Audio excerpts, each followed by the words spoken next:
Test 3. You will hear a number of different recordings and you will have to answer questions on what you hear. There will be time for you to read the instructions and questions and you will have a chance to check your work. All the recordings will be played once only. The test is in 4 sections. At the end of the test, you will be given 10 minutes to transfer your answers to an answer sheet. Now turn to Section 1. Section 1. You will hear a woman calling the London Police Department to report a robbery. First, you have some time to look at questions 1 to 4.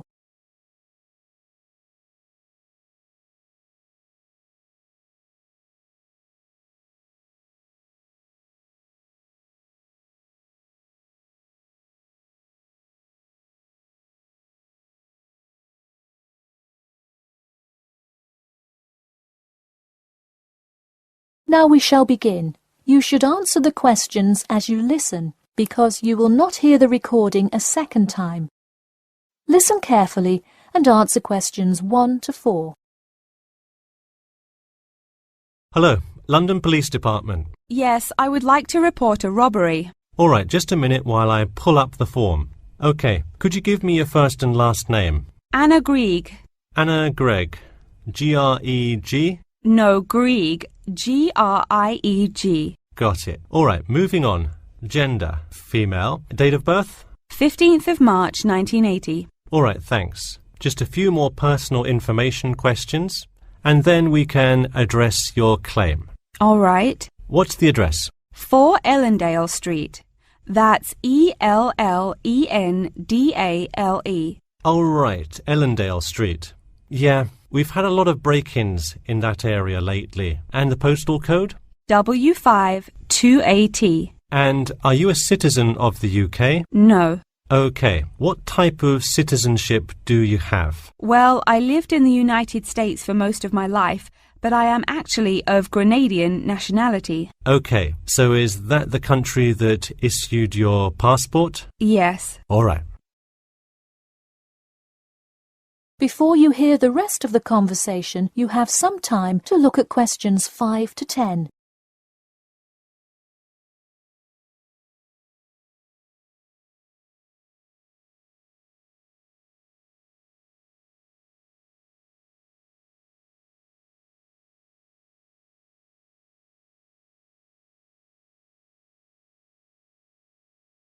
Now listen and answer questions 5 to 10. And what is the crime you're reporting? I already said a robbery. Oh, right. Sorry. This is about the 100th robbery report I've filled out today. Have you had any prior break-ins? In the building or just my flat? The unit below mine got broken into last year. No. Just your flat. Oh, then no, not here. All right. Let's see here. Can you think of anything that was out of the ordinary around your building, or anyone who may have had reason to do this? No, it seemed like just a normal evening. I didn't see anyone suspicious and can't think of anyone that would target me specifically. How long has this been your place of residence? Let me think. I moved in on February 1st and it's October, so it's been about 8 months already. Wow, time flies. And that is just for Ellendale, yeah? Yes, I have lived in the UK for just over 1 year. I see. Can you give me the first and last names of all members of the household? Actually, I live alone. OK, so no other occupants. And can you give me a brief account of what happened? I left to go to a dinner party at 6 p.m.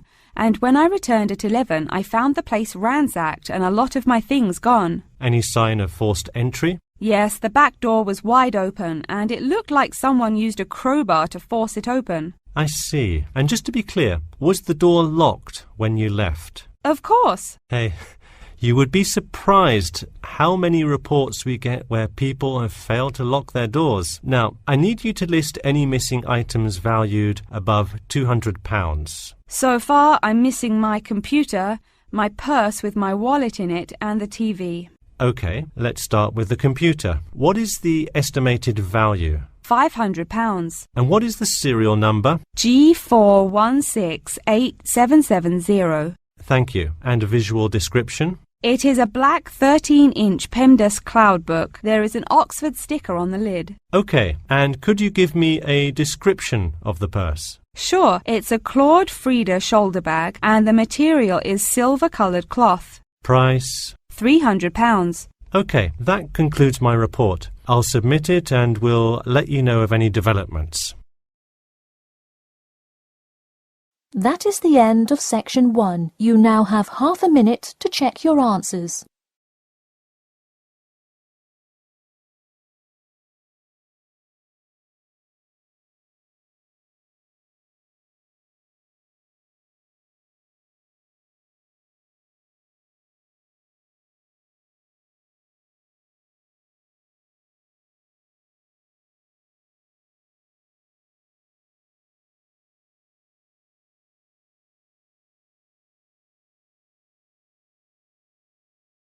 Now turn to section 2. Section 2. You will hear two students called Mark and Gina asking their tutor for advice on the extracurricular project. First, you have some time to look at questions 11 to 14.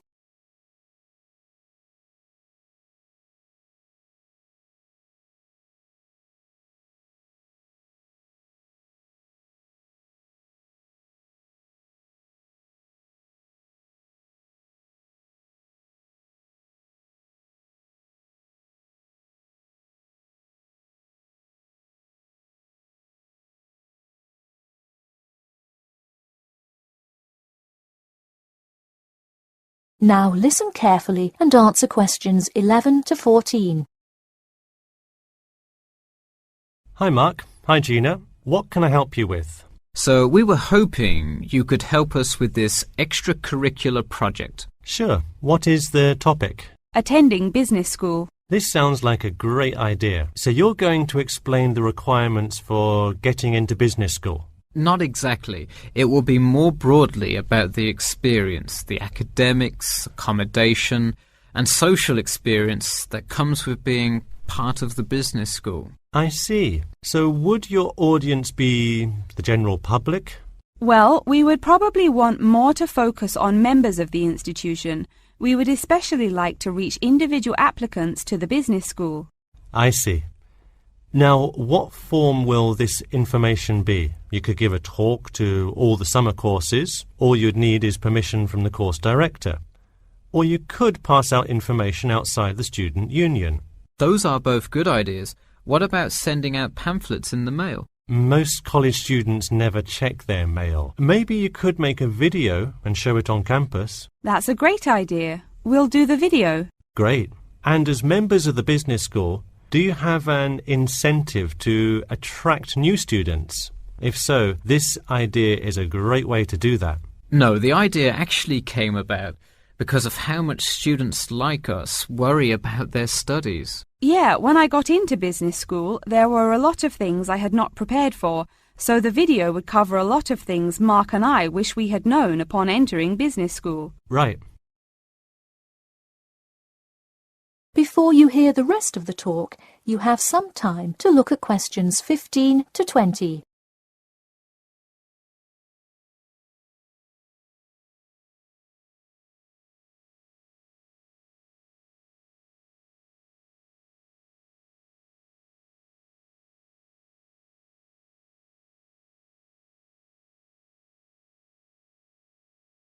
Now listen and answer questions 15 to 20.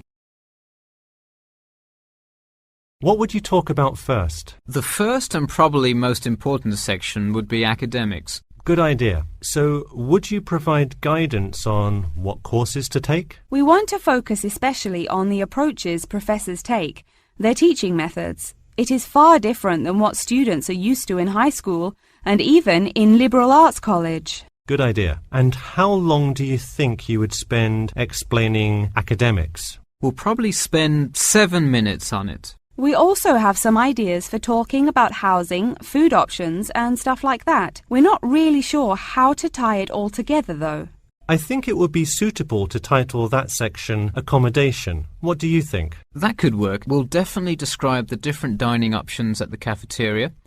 and then walk students through flats and the grueling process of finding one near the business school campus. OK, so we would cover specifics on the cafeteria as well as flats. I think those are both helpful. We could spend about 6 minutes on accommodation and be sure to touch on those specifically. Great.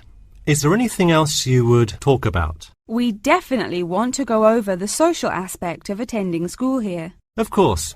I think it's good to have a little fun once in a while when you're working so hard in school. I think we are going to introduce new students to the disco that so many upper-class men know and love.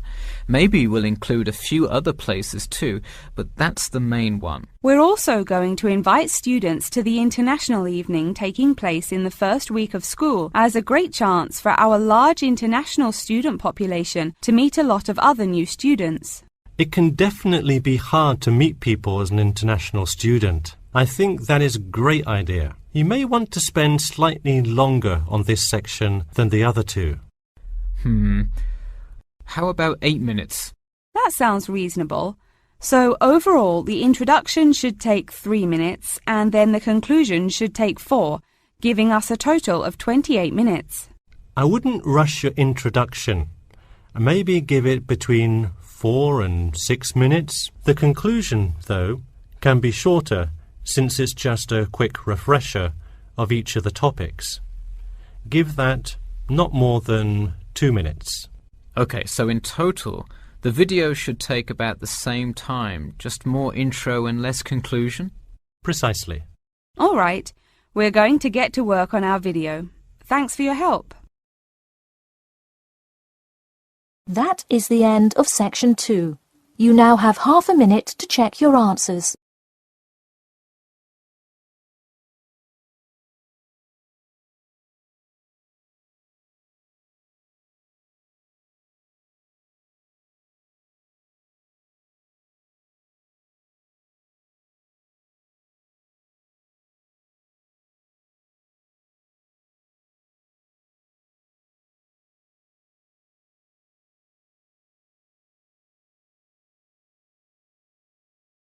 Now turn to section 3. Section 3. You will hear a student called John talking to his classmate Danny about the details of his research project. First, you have some time to look at questions 21 to 26.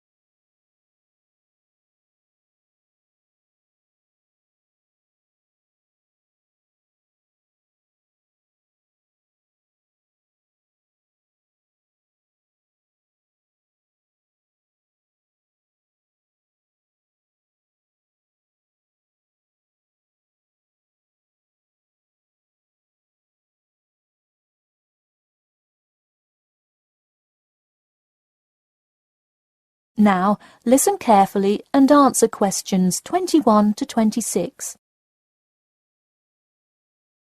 So, tell me about your research project, John. I created a questionnaire for the study to determine people's opinions of the relative feasibility of earning a living in Brisbane. Oh, cool. How is it scored? Are they all multiple choice questions? Well, the questions consist primarily of yes or no responses. There are 2 free response questions at the end. Participants will use a computer to fill in their answers. That way, it is really easy to analyze the data afterward. Great.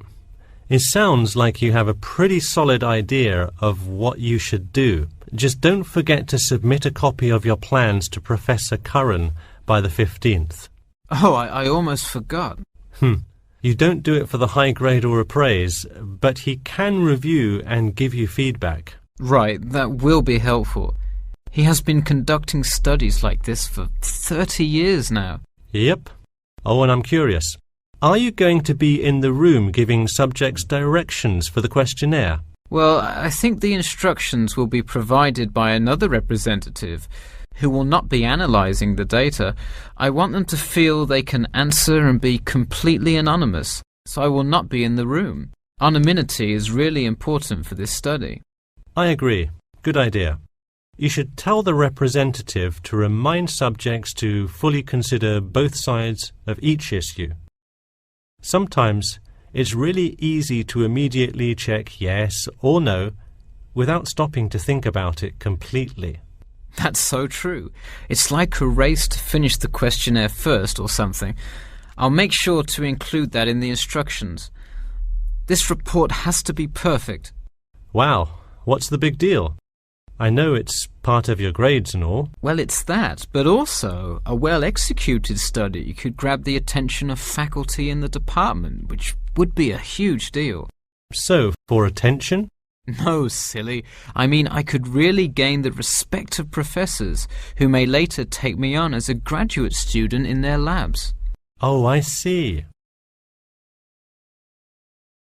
Before you hear the rest of the talk, you have some time to look at questions 27 to 30.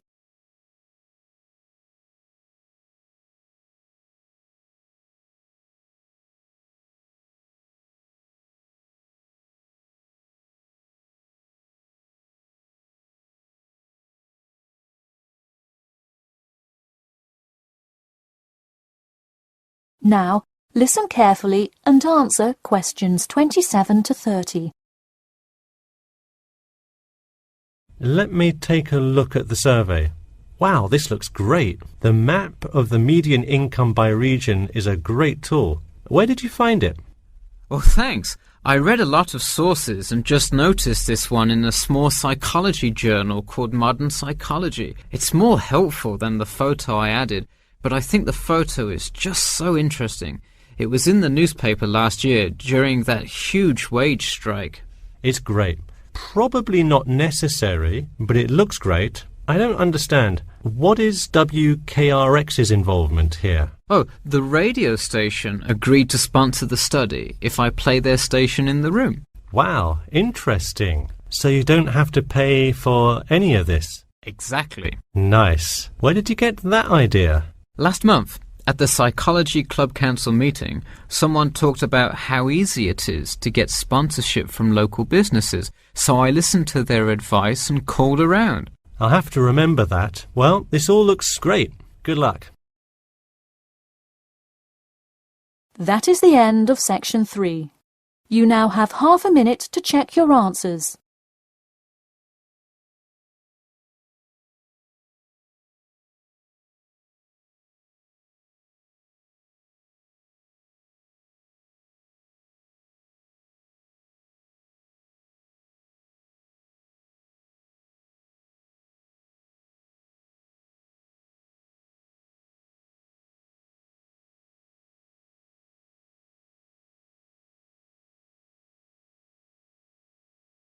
Now turn to section 4. Section 4. You will hear the beginning of a lecture about the Pleasanton Town Market. First, you have some time to look at questions 31 to 40.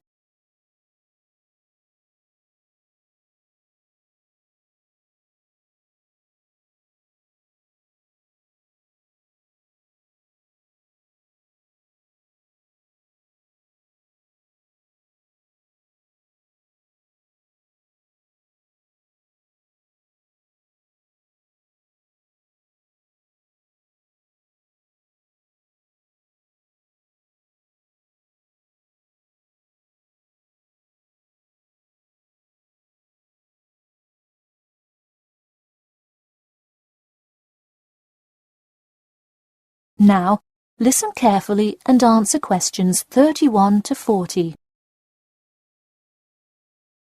Good afternoon. In the last few lectures, we've been covering the social and political pressures that influenced the rise of the rebellion of 1679. Today, I would like to focus on the Pleasanton Town Market. Now, why are we talking all about some market? It's not like it was the first market ever, or even a particularly large market. The Pleasanton Town Market is important because it is often mentioned in the literature found in the library. If you have ever been there, you have probably seen all of the handcrafted items sold there now. But what was originally bought and sold in the town market? In the beginning, the market sold products such as meats, furs, and simple tools. Over time, though, it became known as the place to find quality livestock. People came from all over the world to find the biggest and best cows, pigs, and chickens. In fact, the profits from the town market became the savior of a plummeting economy during a time of much turmoil. Not to be confused with the Reconstruction era, a period of rapid development came about in the 1660s as a result of the market's vendors contributing their profits to building up much-needed public facilities and defense, which would later make a huge impact on the outcome of the war. For many years the market flourished and began to draw in large tourism crowds in addition to the throngs of livestock customers. However, as revolutions in farming came about, more people moved to farms far from the city centre. Customers grew more and more reluctant to travel all the way to the town centre for their meats, when they could easily choose to buy from local farmers near them for a fraction of the price. With such a fall in the profits of the town's major profit generator, some quality town planning was needed. In the mayoral election of 1668, a young man of little fame just barely claimed the popular vote, none other than the now legendary John C. Wiley. Wiley's first decision as mayor of Pleasanton was to deal with the quickly failing town market. The building with the large clock was a landmark that had symbolized growth in Pleasanton for a generation. Wiley decided to use the notoriety of the town market to set an example. During the historical Rotterdam Rebellion, Wiley gave all those involved lifetime prison sentences in the very same building. It stayed a prison for about 50 more years until they transported all remaining prisoners to other facilities and turned it into the historical monument today.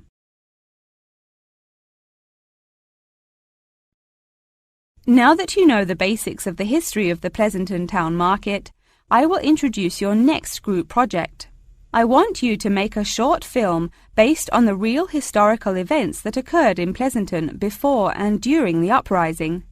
I will give you some class time to look through the library's reference section, but you will be responsible for conducting further research outside of class. I suggest starting by looking for information on the market itself. You'll find plenty of information. In fact, some students complain that there is actually too much information on it. On your own time, you could find family members of old war veterans to conduct interviews. Sometimes they provide wonderful insight that you wouldn't find in proper history books. But be careful, an interview that is riddled with bias is useless. I myself have some very old photographs here that you are welcome to take a look at for some inspiration. I'm lucky enough to own this one of Jim Wiley himself. Very interesting to see, but does not provide enough information to add much to your film. Feel free to take this film into whatever direction you choose. You could even do a crime thriller based on real outlaws. All you would have to do is look through the newspaper archives in the crime section during that time period. Try to get as much detail as you can, but you may end up having to draw your own conclusions. Okay, that's enough from me, so let's go on to... That is the end of section 4. You now have half a minute to check your answers.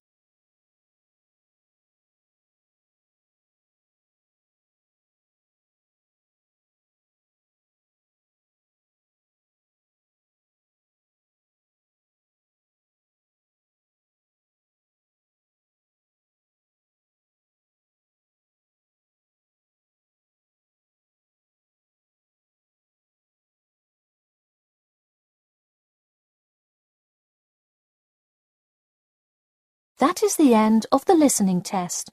In the IELTS test, you will now have 10 minutes to transfer your answers to an answer sheet.